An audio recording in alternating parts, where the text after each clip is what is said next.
What would you do if someone walked into court claiming they were completely blind, only for a dog to expose their lie in seconds? That's exactly what happened in one unforgettable courtroom moment. A woman named Karen thought she had the perfect plan: a fake disability, a sympathy driven case, and a judge she believed she could outsmart.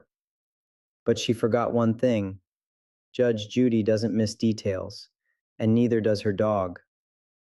It started like any other courtroom case: a quiet room, papers stacked neatly, a plaintiff sitting confidently, ready to present her story, and across from her, a defendant who looked nervous. Karen walked in slowly, wearing dark glasses, holding a white cane. Every step seemed cautious, measured, convincing. She claimed she had lost her vision completely in an accident 2 years prior. And now, she was suing her former employer for discrimination, saying they fired her unfairly because of her condition. At first glance, it sounded serious, emotional, even believable. But something about her story didn't sit right, and Judge Judy could feel it. Karen's voice trembled just enough to sound genuine. "I trusted them," she said, "and they turned their backs on me when I needed them most." The courtroom grew quiet. The defendant, her former employer, shook his head in frustration. "That's not true," he said firmly. "She's lying." Karen immediately reacted. "How dare you?" she snapped, turning her head sharply toward him. That was the first small detail. A blind person reacting instantly to direction and tone, perfectly.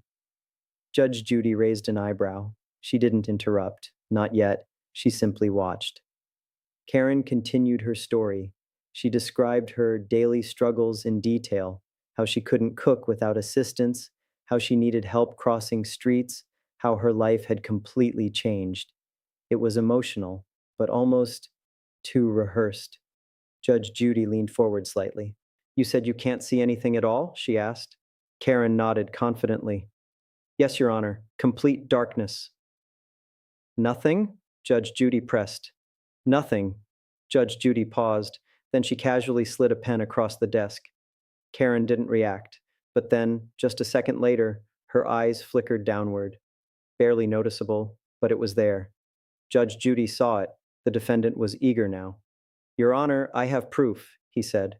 He explained that Karen had been seen multiple times outside of work, walking without assistance, using her phone, even driving. Karen laughed nervously. "That's ridiculous," she said. "I can't even see my own hands." Judge Judy didn't respond immediately. Instead, she leaned back and folded her arms. "You understand," she said calmly, "that lying in this courtroom is a serious offense." Karen nodded again. "I'm telling the truth."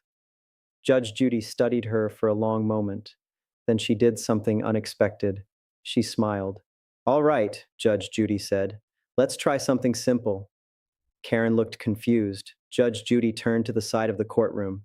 "Bring him in." The room shifted. There was a pause. Then the soft sound of pause echoed across the floor.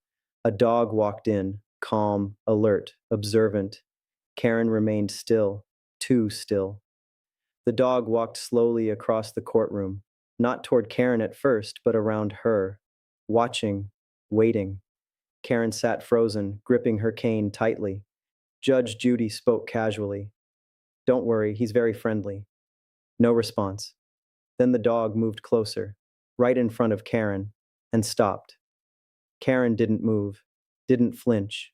But then, the dog suddenly made a small, quick movement, just a step forward, and Karen reacted instantly. She pulled her foot back. Perfect timing, perfect awareness.